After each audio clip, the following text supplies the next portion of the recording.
아니, 이 더위에 이게 말이 돼? 파리의 한 호텔에서 창밖을 보며 깊은 한숨을 내쉬는 미국 여기자가 있습니다. 그녀는 며칠 전 다녀온 어딘가를 회상하며 걱정스러운 표정을 짓고 있는데요. 도대체 어떤 이유로 그녀는 이러고 있는 걸까요?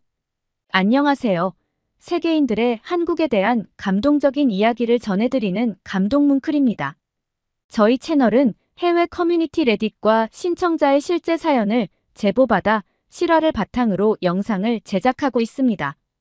구독과 좋아요, 알림 설정은 영상 제작에 큰 힘이 됩니다. 오늘의 사연 지금 시작합니다. 안녕하세요. 저는 미국 방송사에서 스포츠 기자로 일하고 있는 제니퍼 스미스라고 해요. 지난 10년 동안 다양한 스포츠 이벤트를 취재해온 나름 베테랑 기자랍니다. 뉴욕에서 시작된 저의 기자 생활이 이제는 파리까지 이어지게 되었어요. 기자 생활을 이렇게 오래 하게 될 줄은 저도 몰랐어요. 어릴 때부터 저는 스포츠를 너무나 사랑했어요. 초등학교 때는 달리기 선수로 뛰었고 중학교 때는 배구부에 들어가서 스카웃 제의까지 받은 적이 있어요. 그 후 고등학교 때는 농구팀의 주장이었죠. 그래서 대학교 때 전공도 스포츠 저널리즘을 선택했고 자연스럽게 졸업 후에는 기자의 길로 들어섰어요. 스포츠는 제 삶의 큰 부분을 차지하고 있어요. 선수들의 땀과 눈물을 가까이서 지켜보고 그들의 이야기를 세상에 전할 수 있다는 것에 정말 큰 보람을 느꼈습니다. 이번에 파리에 오게 된 이유는 바로 2024년 파리올림픽을 취재하기 위해서예요. 올림픽은 언제나 특별한 의미를 가지고 있죠. 전 세계의 최고의 선수들이 한자리에 모여 실력을 겨루는 이 대회는 스포츠 기자로서도 최고의 기회입니다. 하지만 이번 파리올림픽은 조금 달랐습니다. 보안 강화와 여러 제한으로 인해 도시의 분위기가 평소와는 많이 다르거든요. 제가 파리에 도착한 날 공항에서부터 느껴지는 긴장감은 예사롭지 않았어요. 경비가 삼엄했고 도시는 마치 전쟁 준비를 하는 것처럼 보였습니다. 관광객들은 줄어들었고 거리에는 문을 닫은 가게들이 눈에 띄었죠. 예전 취재차 방문했던 활기찬 파리의 모습과는 많이 달랐습니다. 파리에서의 첫날은 호텔에서 앞으로의 일정에 대해 정리하느라 시간 가는 줄도 몰랐죠. 다음 날부터 저는 매일 아침 일찍 일어나 파리의 곳곳을 돌아다니며 취재를 하기 시작했습니다. 하지만 올림픽을 앞두고 파리의 모습은 도착 첫날 제가 느낀 것보다 더 많이 달라지기 시작했어요. 아침에 일어나 호텔 창문을 열면 거리에는 경찰들이 배치되어 있고 관광객들은 눈에 띄게 줄어들어 있었죠. 예전의 활기찬 분위기는 사라지고 도시는 무거운 공기에 휩싸여 있는 듯 했어요. 하루는 관광객들 사이에서 유명한 노상 카페를 찾아갔습니다. 하지만 SNS에서 봤던 것과는 달리 카페는 거의 빈 테이블들만 보였고 직원들은 한가하게 서 있었어요. 평소보다 길거리가 너무 조용하고 카페에도 손님들이 많이 보이질 않아. 저는 조심스레 카페 사장님께 다가갔죠. 그리고 이번 올림픽을 취재하러 왔다며 제 신분을 밝히고 혹시 인터뷰를 해주실 수 있는지 물었더니 카페 사장님께서는 흔쾌히 허락하셨어요. 제가 예전에 방문했을 때와는 달리 너무 조용하다라고 하자 사장님께서는 네, 올림픽 때문이에요. 보안이 강화되면서 많은 사람들이 파리를 떠났어요. 특히 관광객들이 많이 줄었죠. 라고 하시면서 한숨을 쉬시더라고요. 관광객이 줄어들어가게 운영도 어렵다고 하셨습니다. 파리의 멋진 모습만을 기대하고 왔는데 이렇게 많은 사람들이 어려움을 겪고 있다니 제 마음까지 너무 무거워졌어요. 그렇게 인터뷰를 마치고 저는 다른 곳들도 둘러보았습니다. 하지만 파리의 주요 관광 명소들도 상황은 마찬가지였어요. 루브르 박물관에 갔을 때 평소 같으면 긴 줄이 있을 법한 곳에 사람들이 거의 없었습니다. 그리고 이제는 사전 예약자만 입장이 가능하다고 하더라고요. 저는 운이 좋게도 미리 예약을 해서 들어갈 수 있었지만 그곳에서 만난 다른 관광객들은 무척이나 실망한 표정이었어요. 파리에 와서 루브르를 못 본다는 게 말이 되느냐며 다들 불평을 하더라고요. 박물관을 나와 저는 바로 에펠탑으로 향했습니다. 에펠탑 역시 사전 예약자만을 받고 있었고 보안이 철저하더라고요. 철제 울타리와 경찰들이 곳곳에 배치되어 있었고 평소라면 사진을 찍고 즐거워할 사람들 대신 긴장한 표정의 경찰들만 보였습니다. 이러한 변화들 때문에 파리의 소상공인이 큰 타격을 받고 있는 듯 했죠. 제가 자주 가던 빵집 사장님께서도 올림픽 때문에 매출이 반으로 줄었어요. 이렇게 계속되면 가게를 유지하기 어려울지도 몰라요. 하며 한숨을 쉬시더라고요. 저는 파리에서의 취재를 통해 이 도시가 겪고 있는 어려움을 몸소 느낄 수 있었습니다. 그리고 이러한 변화는 단지 파리만의 문제가 아니라는 생각이 들었어요.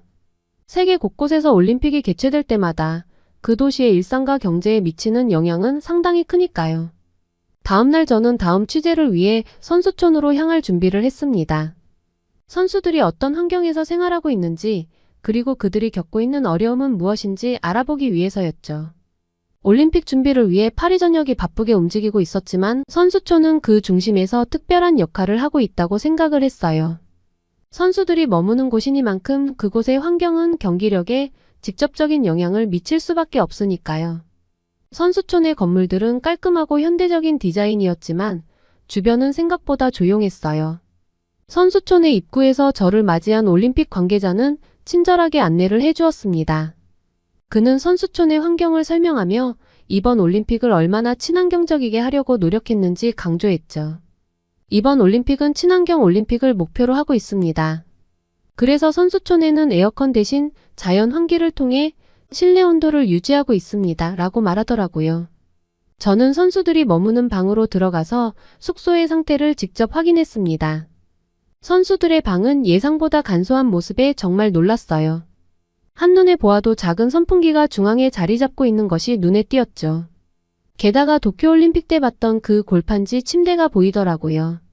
솔직히 한여름에 선풍기 하나로 지내야 한다는 것이 도저히 이해되지 않았습니다.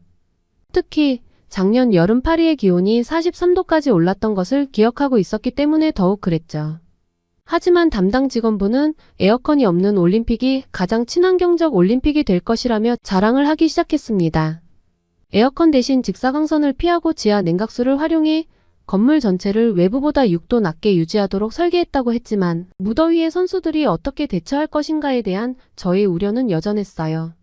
지난 도쿄올림픽 때 열사병으로 쓰러졌던 선수들이 생각나면서 과연 선수들이 이 더위 속에서 제대로 경기를 치를 수 있을지 너무 걱정이 되더라고요.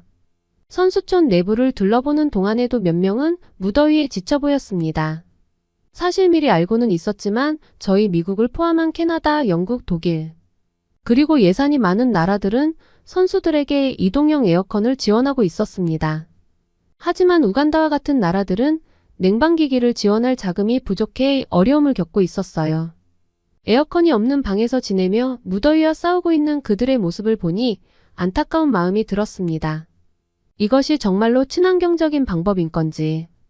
개발도상국 선수들은 상대적으로 박탈감을 느낄 거라 생각했죠.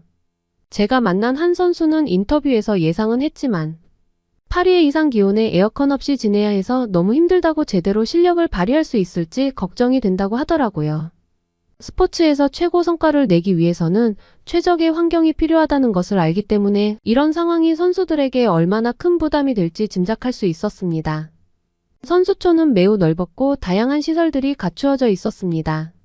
하루에 6만 끼의 식사가 제공되며 항상 운영되는 의료 클리닉도 있었죠. 하지만 이러한 시설들에도 불구하고 에어컨이 없는 더위 문제는 너무 큰 문제라는 생각이 들었습니다. 그렇게 씁쓸한 마음을 가지고 다음날 저는 한국 선수들의 사전 훈련 캠프를 방문하게 되었어요. 사실 전 이번 성화 봉송을 한 BTS의 열렬한 팬이기도 하고 무엇보다 지난 도쿄올림픽에서 너무 좋은 매너를 보여준 한국 선수단들을 꼭 한번 다시 만나보고 싶었거든요. 저는 파리 시내에서 차로 약 1시간 거리에 있는 퐁텐블로에 위치한 한국 선수들의 사전 캠프장으로 향했어요. 미리 조사한 바로는 한국 선수들이 최상의 상태로 경기에 임할 수 있도록 철저하게 준비된 공간이라고 하니 무척 궁금해지더라고요. 캠프에 도착하자마자 깔끔하게 정리된 훈련 시설과 곳곳에 휘날리는 태극기가 눈에 띄었습니다. 원래는 프랑스 국가방이 스포츠 센터였는데 런던 올림픽 이후 12년 만에 운영되는 거라고 하더라고요. 훈련 캠프에는 팀 코리아 파리 플랫폼이라고 적혀 있었죠. 관계자의 안내에 따라 저는 내부를 둘러볼 수 있었어요. 수영장과 실내외 육상장을 비롯해 다양한 종목의 훈련장이 잘 갖춰져 있어 선수들이 최상의 상태로 훈련할 수 있어 보였어요. 캠프 내부는 매우 쾌적했고 선수들은 집중해서 훈련에 임하고 있었죠. 한 선수에게 인터뷰를 요청했더니 사전 캠프에는 훈련 파트너 선수들이 많이 있기 때문에 이곳에서 최대한 훈련을 하고 선수촌에 천천히 들어가기로 했다고 하더라고요. 제가 정말 놀란 건 그 다음이었어요. 한국 대표팀은 선수들의 건강을 최우선으로 생각하며 철저한 준비를 해왔더라고요. 저는 처음 들었는데 한국인은 밥심이라는 말이 있을 정도로 음식에 진심과 정성이 보였어요. 특히 도시락 준비는 정말 인상적이었어요. 저도 취재를 다니며 한식을 먹어볼 기회가 종종 있었는데 선수들의 도시락의 퀄리티는 어마어마했어요. 한국 선수촌에서 온 영양사와 조리사들이 선수들의 식단을 철저하게 관리하고 있었죠. 대회 기간 중에는 한식 도시락을 만들어 선수촌에 배달할 계획이라고 했습니다. 조리사들이 만든 한식 도시락은 맛과 영양을 모두 고려해서 더운 무더위에 지칠 수 있는 선수들을 생각해서 해외에서도 한국 음식으로 영양을 보충하며 체력을 유지할 수 있도록 하는 게 목표라고 했습니다. 또한 한국 대표팀은 다양한 의료 장비를 갖춘 이동식 클리닉을 운영해서 선수들의 부상 예방과 치료를 지원하고 있었어요. 그리고 친환경 냉매제를 활용한 쿨링 재킷과 쿨링 시트를 국가대표 선수들에게 나눠주어 무더운 날씨에도 선수들이 최상의 컨디션을 유지할 수 있도록 했죠. 이는 파리의 무더운 날씨에도 불구하고 선수들이 경기에 집중할 수 있게 해주는 중요한 방편이라고 생각됐어요. 훈련을 마친 후 선수들과 이야기를 나누면서 그들의 사기와 열정을 느낄 수 있었어요. 파리의 무더위와 어려운 환경 속에서도 최선을 다해 준비하고 있는 그들의 모습은 정말 멋있었습니다. 그동안의 선수들의 노력이 헛되지 않게 선수들을 위한 세심한 맞춤 서비스와 음식까지 사전에 철저하게 준비하는 한국인들의 모습을 보고 정말 대단하다는 생각이 들었죠. 한국 선수들의 사전 훈련 캠프를 방문한 후 저는 다시 파리 시내로 돌아와 계속해서 현장을 취재했어요. 올림픽 개막이 가까워질수록 파리의 분위기는 점점 더 긴장감으로 가득 차게 되었죠. 과연 이번 올림픽이 무사히 진행될 수 있을지에 대한 걱정이 커졌어요. 도심 곳곳에 배치된 경찰과 군 병력은 파리의 긴장된 상황을 잘 보여줬어요.